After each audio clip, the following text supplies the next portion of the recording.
Next up, we have Mike Lee, our bureau chief, who's going to talk about our conservation and load management plan. Great, thanks, Vicki. Can everybody hear me? You are loud and clear. All right, excellent. So I'm gonna, given where we are on time, I'm gonna try and cruise through this, but we'll definitely make the presentation available for folks afterwards so that you can read through at your own leisure. And then I'll also say that we have regular meetings that are open to the public, which anybody is welcome to join. We have a monthly energy efficiency board meeting, which is, in the range of 2.5 hours. So if you want to take a deep dive, you can come to those meetings. And then we also have separate meetings on commercial and industrial programs, and then residential programs. Those are the C&I committee and the residential committee, which are also open to the public, which anybody can go to. So I think this is just a quick overview of the benefits of the conservation and load management plan. I think the one thing I'll highlight here is that the energy savings is equivalent to a 122 megawatt power plant. So the savings are very significant. Next slide.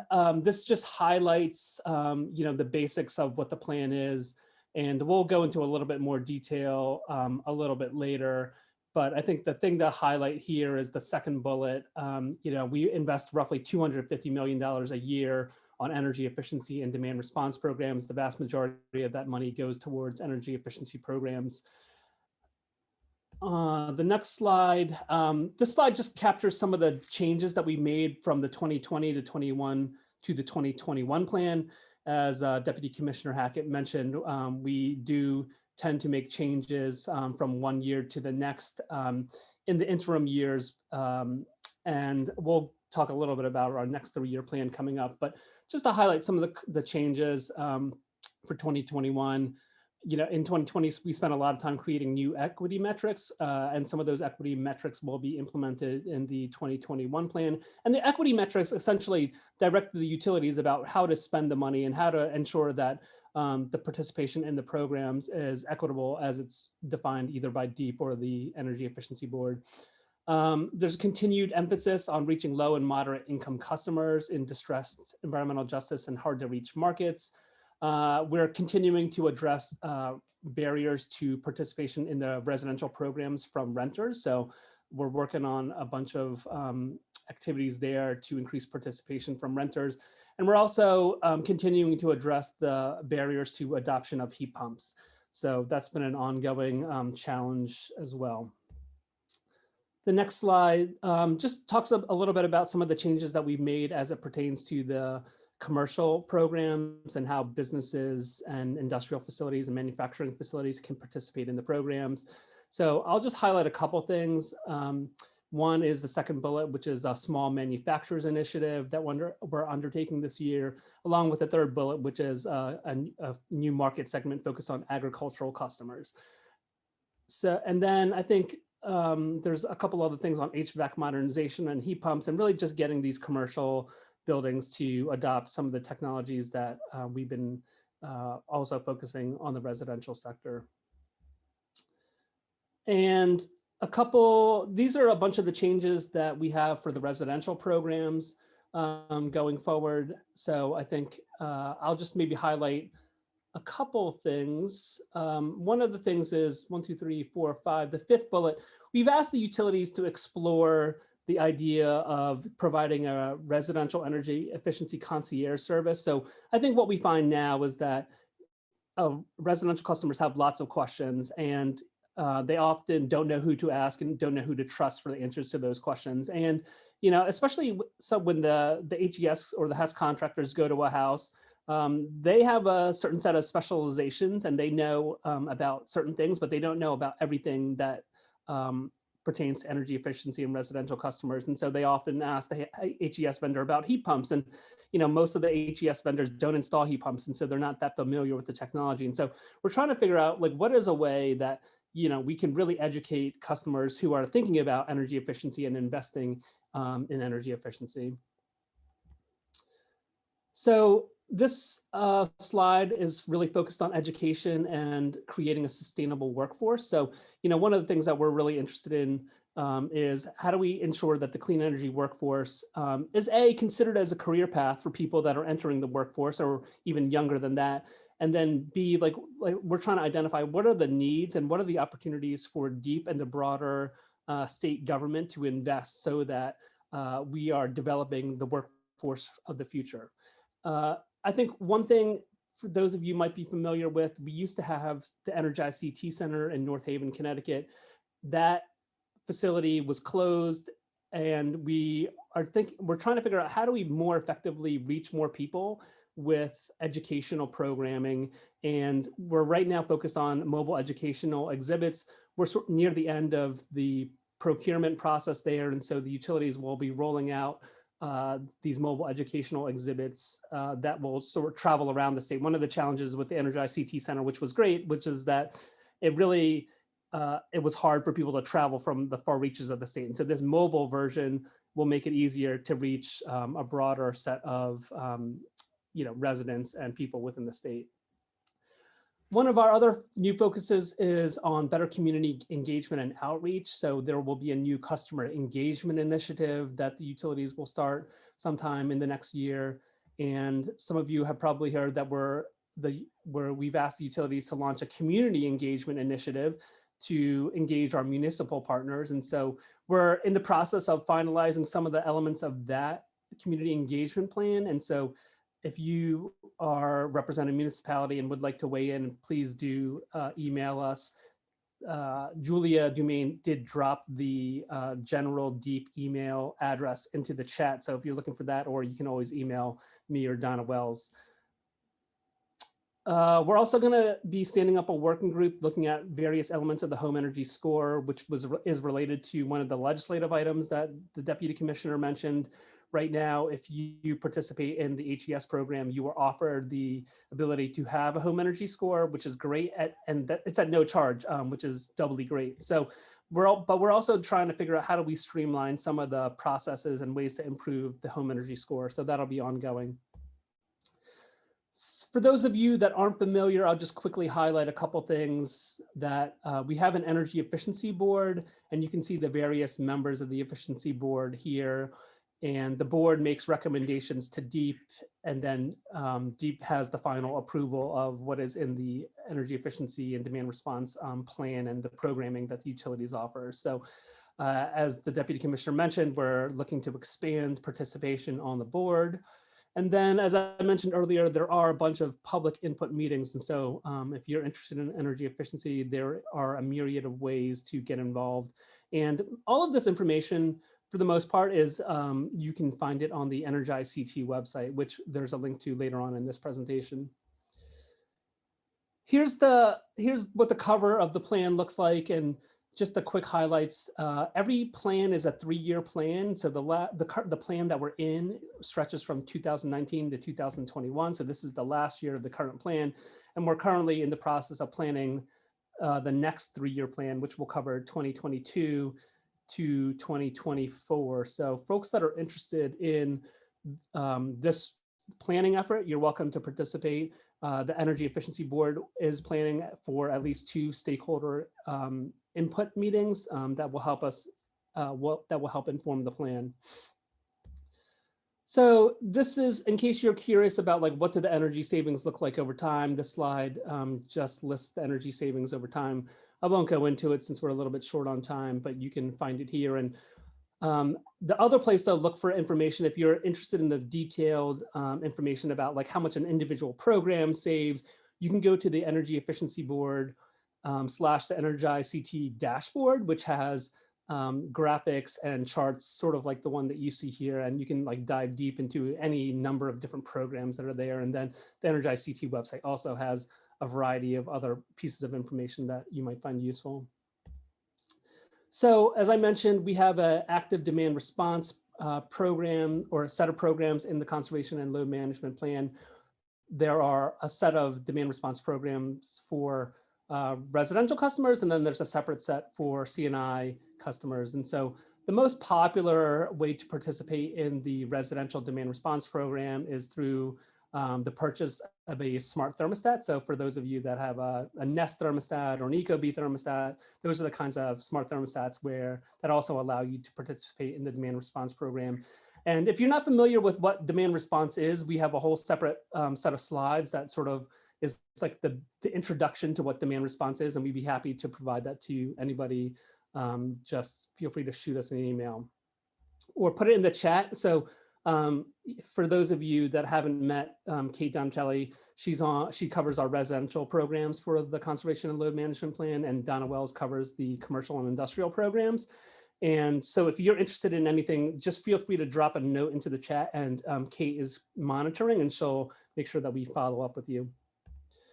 All right, so I'm just going to quickly highlight some of the residential programs, and then I'm going to invite Donna Wells to cruise through some of the commercial programs. So just on a high level, one of the programs is called the Retail Products Platform or Program. And so this is basically an online portal where you can buy energy efficient products. So things like LED light bulbs or smart thermostats. And to the extent that the utilities offer incentives, those incentives are instantly, provided when you go through these portals that are online. All right, the next program is new construction. So one of the things that we do is it's most cost effective to make the buildings that we build energy efficient from the start, as opposed to going back and retrofitting buildings. And so one of the things that we do is we provide incentives and other technical assistance to builders and developers, both on residential and new construction, so that we can get buildings built efficiently from the beginning. There are also appliance rebates for things like HVAC equipment and domestic water heating. And then, as I mentioned earlier, one of the bigger programs is the Home Energy Solutions Program, where somebody comes into your house and they spend 4 to 8 hours there, depending on the size of your house, on air and duct sealing, water conservation, installing LED light bulbs. They do a blower door test. So there's a bunch of different services that come when you participate in this program. And if you qualify on an income level, you don't have to do a copay. Currently, all customers don't have a copay, but the copay will go back to $50. I forget, I think on April 1st, and there's typically a copay unless you qualify because of income. So I think with that, I'm going to turn it over to Donna, and she's going to quickly walk through a couple of the highlights on the commercial side. So Donna, I think you can unmute yourself. Great. Yep. Can everyone hear me? Yep. Yep. Great, thank you. And I know we are very short on time, so I'll just breeze through my notes pretty quickly.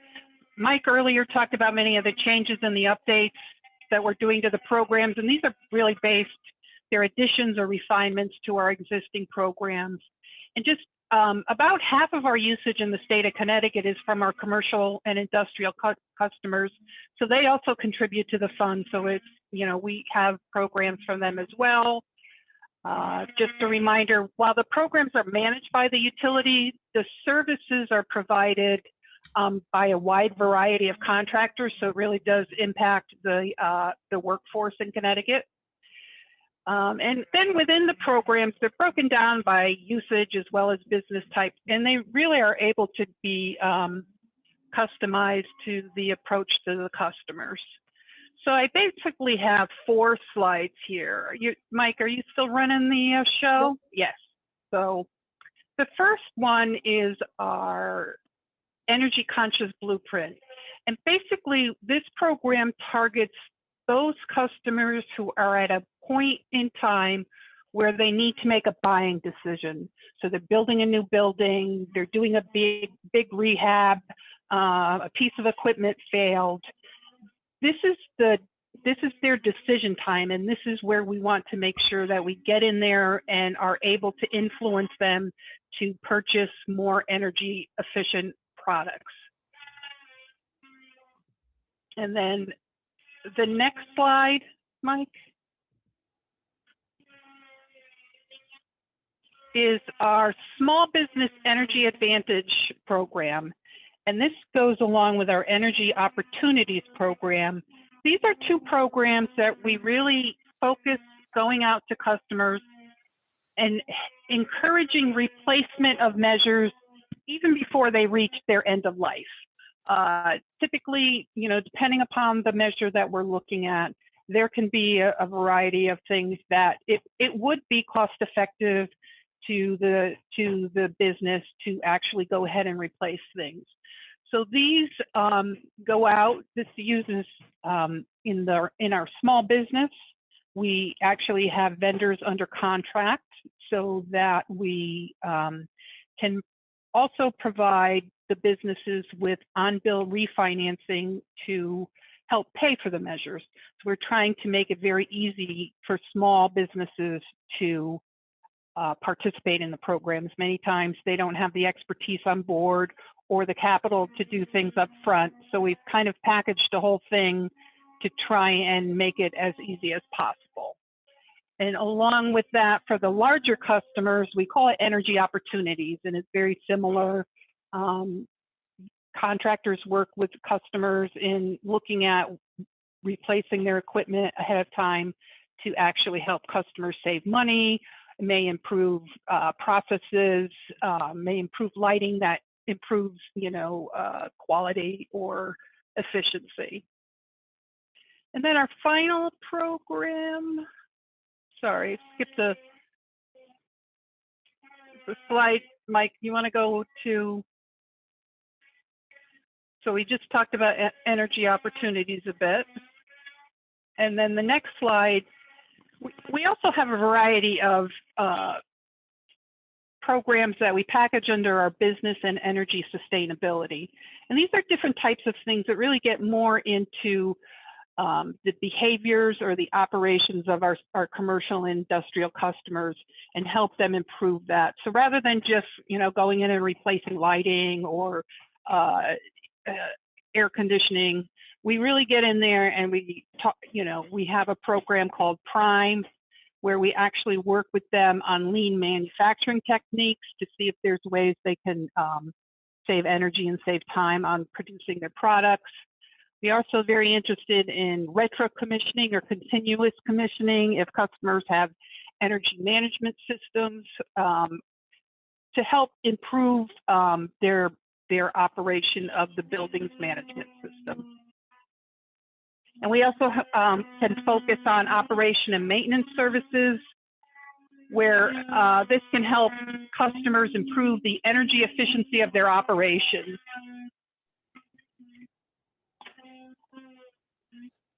All right, thanks, Donna, appreciate it. So that's the end of our presentation. We'll open it up for some Q&A.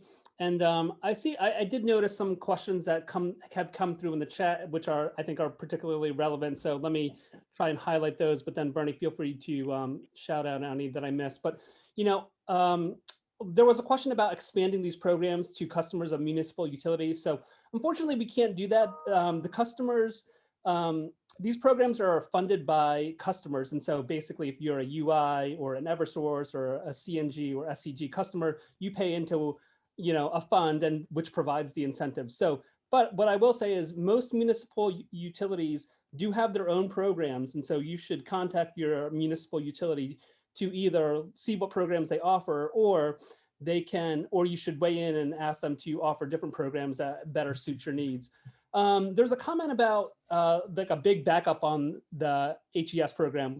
Yes, we're totally aware that there is a big backup on the HES program. So for one comment was about extending the deadline. So just a clarification, if you have had your HES initial visit, you do not have to complete your installation project, let's say by April 1st. You have until either June 1st or July 1st, and Donna can correct me with the date, to get that installation project done in order to get the rebate. And so we're monitoring it along with the utilities to make sure that sort of people don't get too far backed up and they had their HES visit in December, but they can't get their installation installed until August of the next year. And so we'll keep an eye on that and we'll make changes as necessary. But as to the other part, yeah, I mean, that is on the workforce. There is a shortage of people that can do the work to support the Home Energy Solutions program. And we're working through a process now to identify, what the workforce needs are and how we can better funnel people into these programs.